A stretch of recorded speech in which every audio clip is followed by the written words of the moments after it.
Good day everyone, see you again with me Budi Setianto. Today we are going to discuss blue chip stock in Singapore Stock Exchange.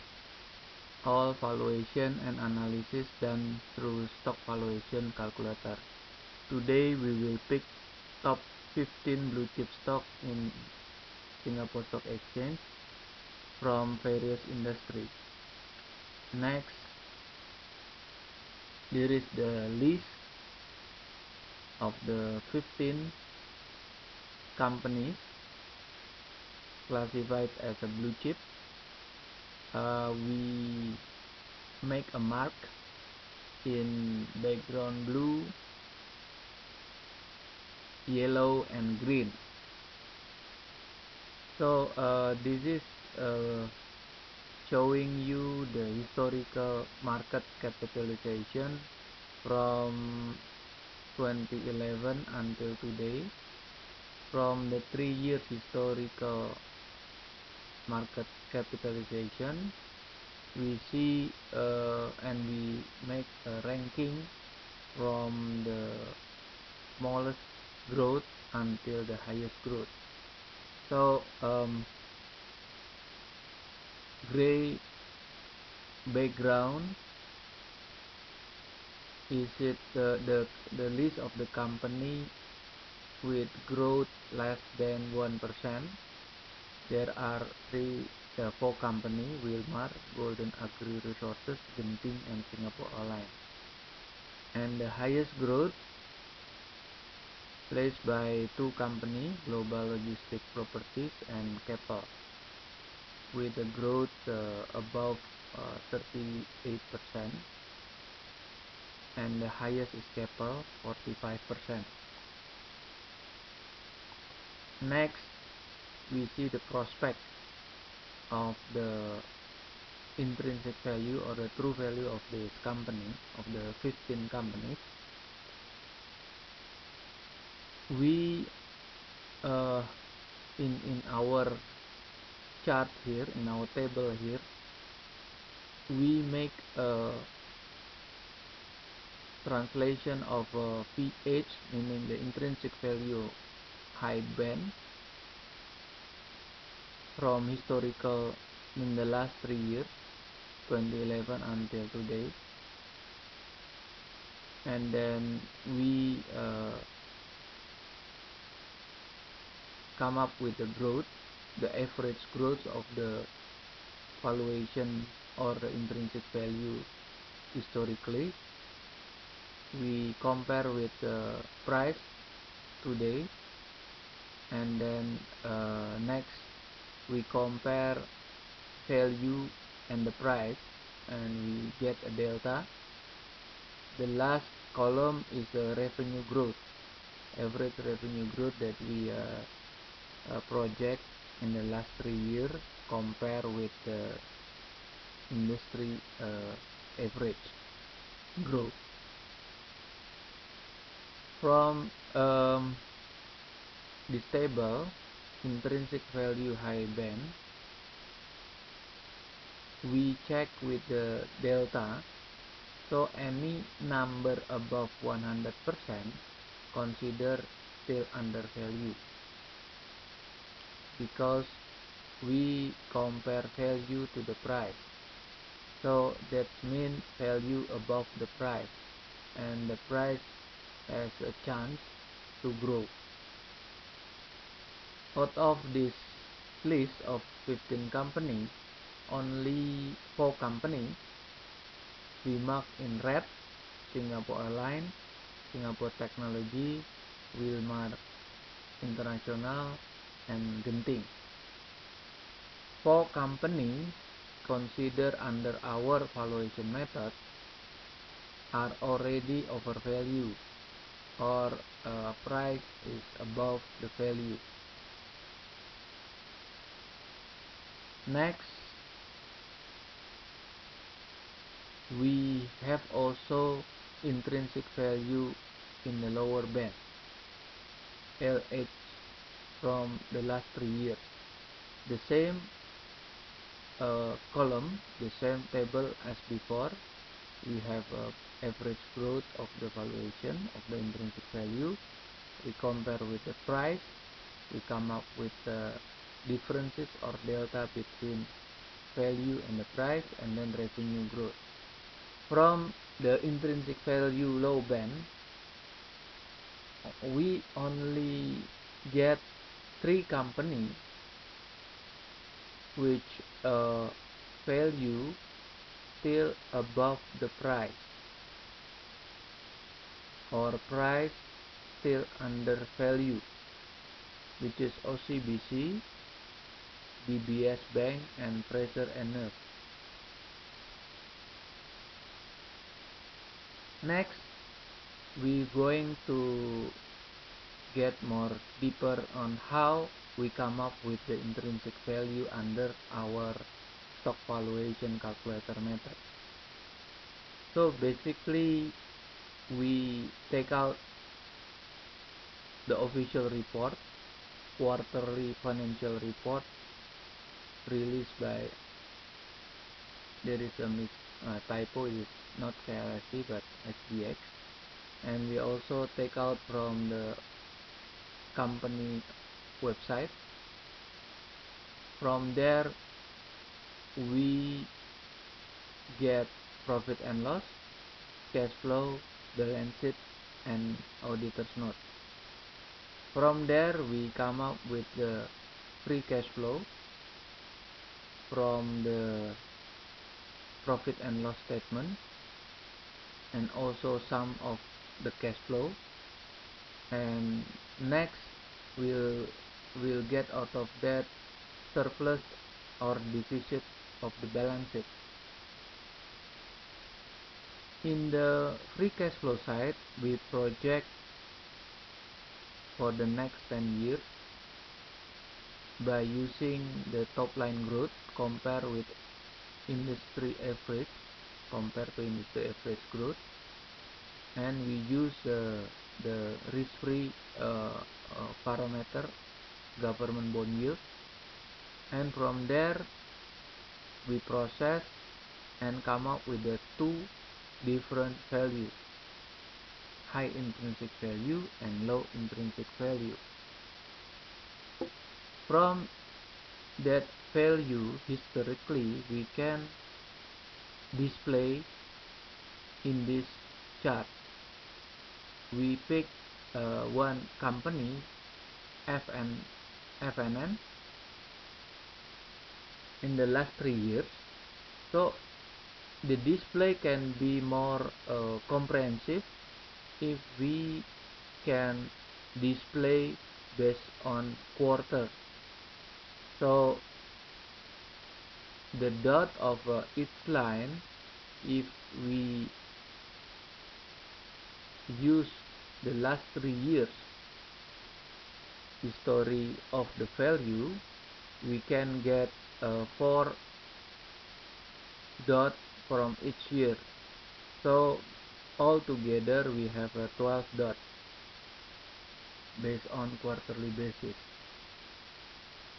If we check in this chart, we learn that there is, according to legend, the price marked by blue, we use highest price at that year, and in the green color it is a value, intrinsic value high, and then red color is intrinsic value low. So from this chart we can learn that the price is play in between of the lower value and then higher value of this company FNN. So all in the Singapore dollar nomination in price and in value as well. From this chart we can learn whether we have to buy, hold, or sell of the stock based on the stock valuation calculator method. The calculator or the stock valuation chart like this is updated daily. So every day we pick government bond yield as our risk-free parameter, put in our formula, and then we come up with the number, two number, high value and low value. So it's continue every day until we get financial report for the next quarter. For example, for this year 2013, we are waiting for the financial report for the half semester or a half year, semester 1. So after we get the financial report of semester 1, then we put all the numbers into our formula, and then we come up with the new valuation, new intrinsic value. Even though every day intrinsic value change, but it doesn't change very much because government bond, it doesn't fluctuate very high, especially the country like Singapore. The government bond yield only change very little every day. From this valuation method, because of we use several parameters, but we only highlight 9 parameters, we can use as a simulation. The simulation is going to be like this. Our parameter we use is 9, revenue, government bond, capex, net profit after tax, long-term debt, short-term debt, listed stock, dividend, and intrinsic value discount. The most popular is margin of safety, or using by Benjamin Graham in the stock analysis. So we see in this chart, the simulation panel is a tool that the user can move around this to the right and to the left. To the right meaning that in this case of revenue growth, let's say the growth is now 16%. So if we make the more optimistic projection based on our intuition or based on our internal resources, so we can increase the growth above 16%. Or if we not so optimistic, we can reduce below 16%. The same thing as the other or the rest of the parameter. So besides we use this slide, we can use the manually. We can fill it the number whatever we like in this box. So after we finish, whether we change through the slide bar or manually, whether we change only one or more, or actually we can change 9 parameters at once.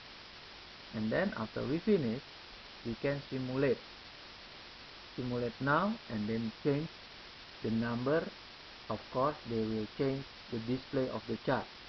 But if we want to go back to the default number, which is based on the previous or the last financial report we have, so we can reset the value like this, and then we go back to the original number, before. Stock valuation, it can be displayed fixed number as this, or as a simulation. We call it stock simulator calculator. From this method, from this tool, we also offer the media company specific for the financial media, focusing on the economic, financial, or stock market, like what we demonstrate here as example is the Wall Street Journal.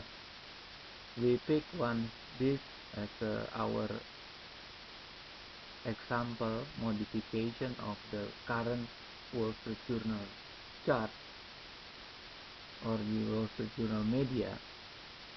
We use Indonesian stock Astra International.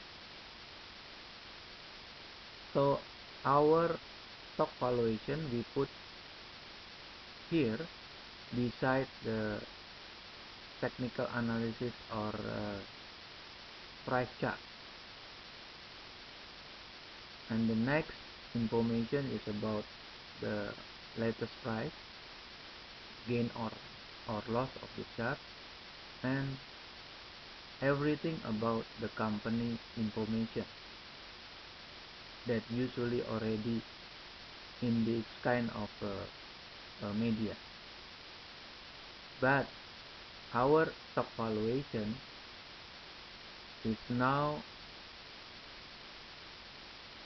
being promoted, and then we hope any media interested in our tool that you can call me or send me an email, and then we can have a discussion.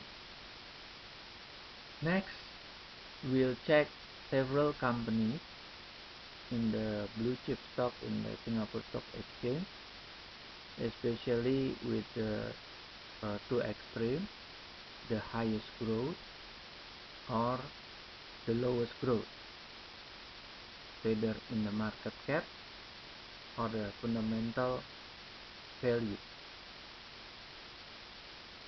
One of these company we pick is Fraser Anners. This is a 3-year historical performance of the company, and we also insert the stock valuation chart that we can see that how or where the price play between intrinsic value high and intrinsic value low. If we see the fundamental performance of this company, we see the top line is going down from 2011 to 2012, and 2013 went up a little, only 2%, but the biggest drop is 2012, is negative 20%. The same thing as earning after tax. We see from the last 3 years going down continuously from 860 to 750, and now is only 630. The same thing, free cash flow is not as bad as the earning after tax. Free cash flow going up quite significant from 2011 to year 2012, despite slower growth on the earning after tax, but because free cash flow included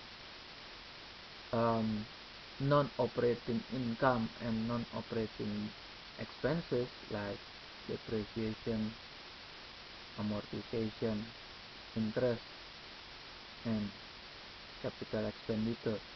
In our free cash flow term, we include capital expenditure in this calculation. So it can be true despite the drop of the earnings, but the free cash flow can grow or increase. That's because several factors that I already mentioned.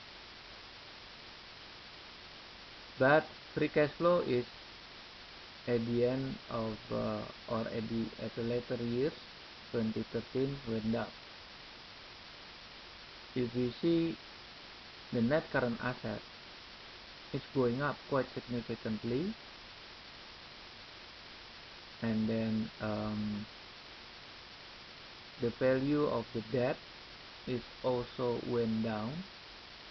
If you see from 2012, the short-term debt from the 3.2 went down to 2.4.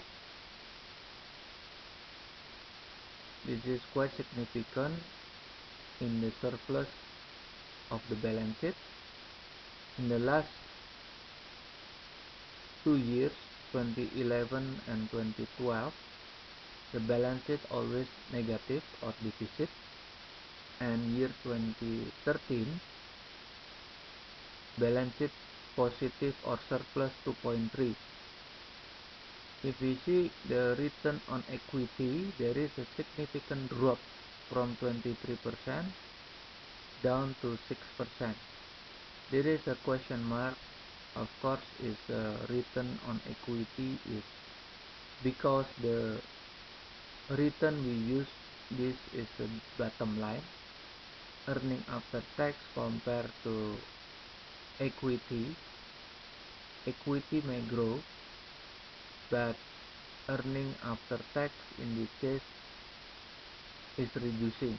So that's why return on equity dropped significantly. If we see profit margin also drop, but not too significant. They suffer a little drop. Gross margin actually increasing a little. Dividend payout increasing. Debt equity ratio is reducing because there is a payment of the debt from 2012 to 2013, quite significant debt payoff. This is FNN, blue chip company in Singapore, and next is Capital Mall Trust, the finance company. The same that we insert stock valuation chart. We see from this chart that the price is going up a little, but the fluctuation is in the valuation. There is a significant growth or increase this year from the last year, and the valuation is reached above the price, but the valuation of the lower band is much below the price. Why this happening? Because our stock valuation method come up with the lower intrinsic value is using the long-term debt as the parameter, while in intrinsic value high band we omit the long-term debt. So we can tell from this valuation compared to the financial performance. If we see in this chart, the big difference or a big gap between short-term debt and the long-term debt. Short-term debt since 2012 is below 1 billion, and long-term debt is growing up above 3 billion. So there is a big gap. As a result, that intrinsic value have far below the price. So there is a big gap between the value because of the capital structure of this company. If we see the top line growth is very slow, earning after tax actually increased quite significant, 35%, and in the balance sheet they are quite strong. They have 2 years surplus. If we see the financial ratio, the company have very low return on equity, good profit margin above 40%, gross margin even better, 70%. They don't pay a dividend, and that equity ratio is very low, below 0.2. So if we check this company, the financial is very good. Only return on equity is very low. It is a question mark also. This is, you see the top line growth is very slow, very low, below 10%. So you can consider whether to select this company or not. You can also use the stock valuation tool as a tool to help you to make a decision. So after two company, we come up with the company number 3 is Wilmar International. If we see the chart, the valuation is always below the price. So the price is always over value, or the price already above the valuation, which is expensive. But the price in the 2013 went down despite the valuation went up. So according to our theory, especially theory from Benjamin Graham, the price in the long term will reach its true value or intrinsic value. So you see the trend of the price going down, but on the other hand, the value trend going up in 2013 compared to year before. So if we see the financial performance, the top line growth is negative, reducing from 2011, and today is negative 10%. If we check also, earning after tax is also negative growth, reducing over time. Free cash flow is kind of a unique. In 2012, because of non-operating expenses much higher than net operating non-operating income, so make the free cash flow negative or deficit. But in year 2013, despite the reducing earning after tax, free cash flow grew significantly.